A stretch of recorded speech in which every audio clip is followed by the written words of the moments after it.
become a tradition now to start off with COVID. So I think everyone's aware that it's still here, still causing problems. We're seeing teams now having to postpone games, or like ourselves, pull out of cup competitions because of it.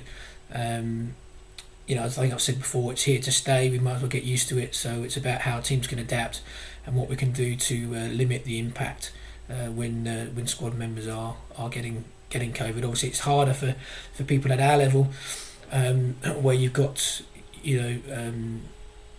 maybe not everyone's full time. Maybe they've got other jobs. You can't keep that protective bubble. It's difficult, and I think at all levels of the game, people are having to reevaluate how they do things. So it's it's around. It's gonna stick.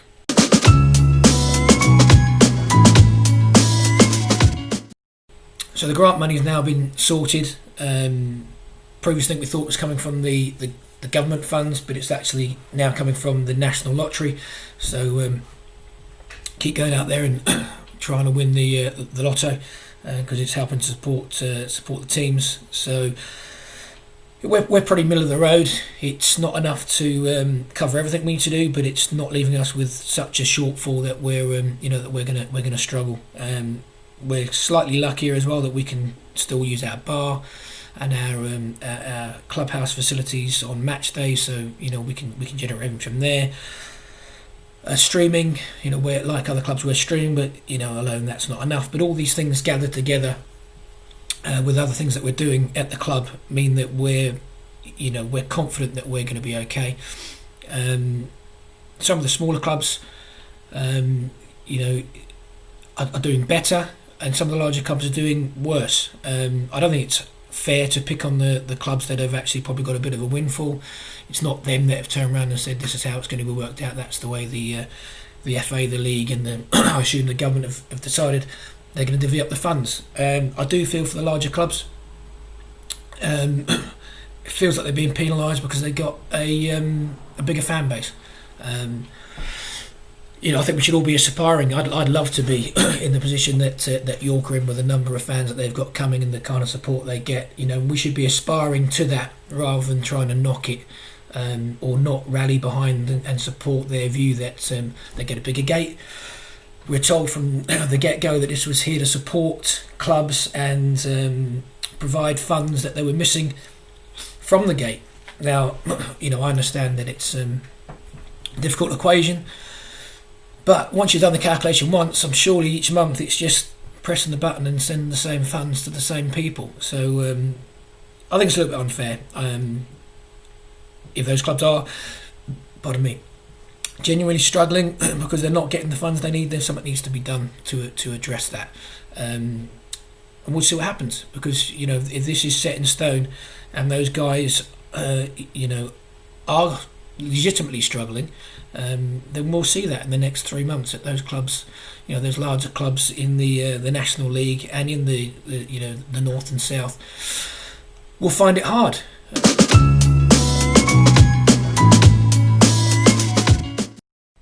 Okay, so we had a board meeting this week.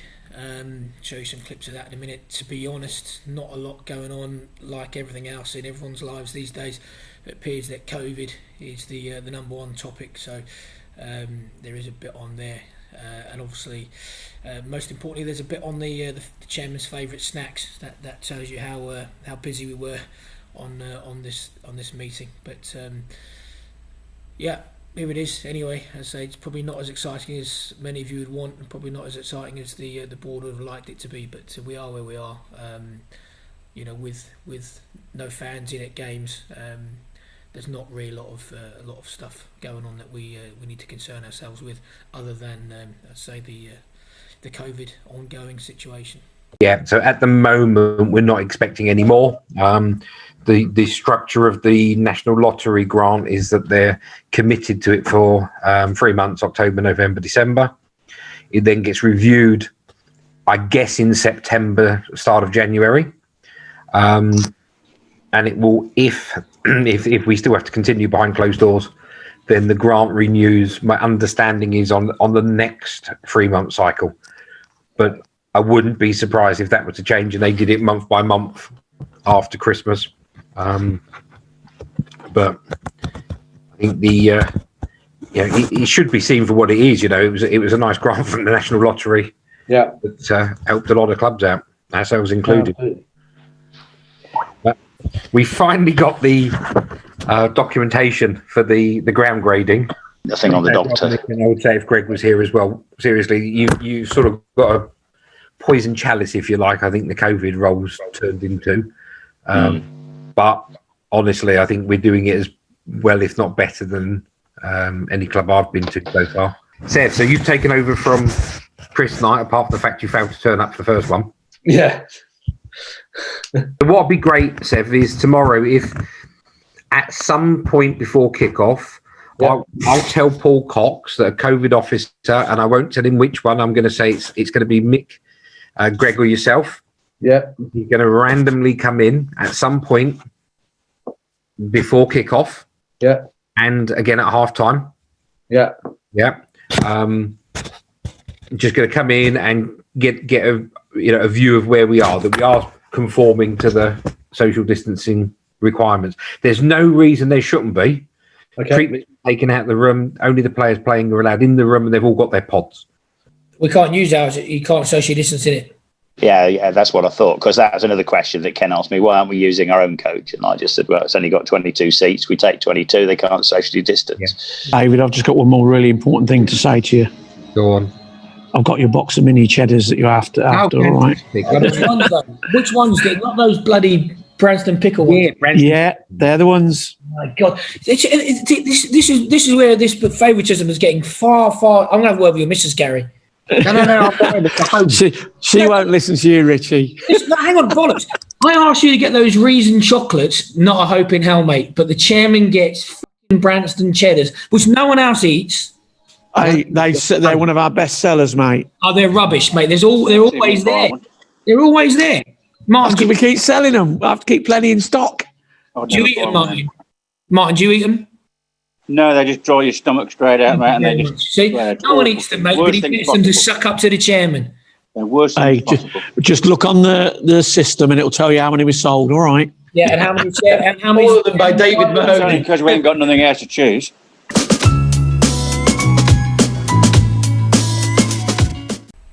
So, final bit for me this week is about, again, COVID related, unfortunately.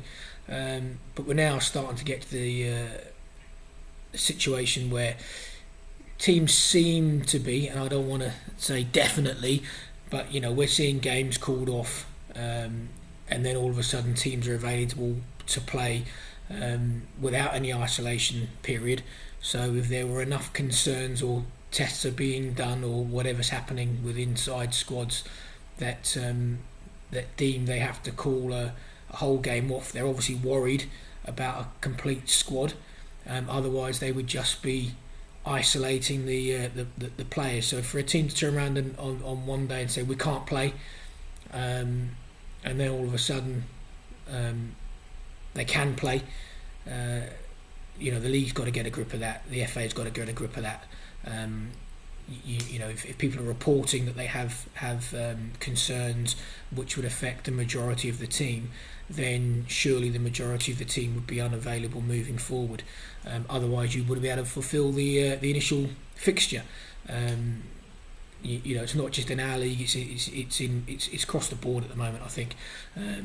Again, not saying that there is anything unscrupulous, but obviously there probably does need to be a better process for ensuring that there is better transparency when teams are calling matches off, and then within a short period of time miraculously available to fulfil a fixture. That just doesn't seem to ring true if you're following COVID protocols and you're that sure that your squad are not infected, because you've got good social distancing and you're following all the guidelines, and we know how hard that is. But if you are achieving that, fantastic. That should mean that a player or a couple of players wouldn't have a massive impact. But if you are calling a game off, which means that you're worried about your whole squad, I don't understand, without a complete isolation period for the whole squad, how you can be sure that nobody's infected. I don't know. I just think we need to have leagues get a bit stronger on it, ask for a bit more evidence, understand, what the full situation is when a club's doing that, rather than just allowing people to have the possibility of not wanting to play a fixture and then just calling someone's bluff. But time will tell. We'll see how many games get called off. It's going to have an effect on whether or not seasons end, especially now with the lower leagues having this month hiatus where because of the lockdown they can't play. That's going to have an impact, and you can't have situations where teams are picking and choosing when it suits them to play a game.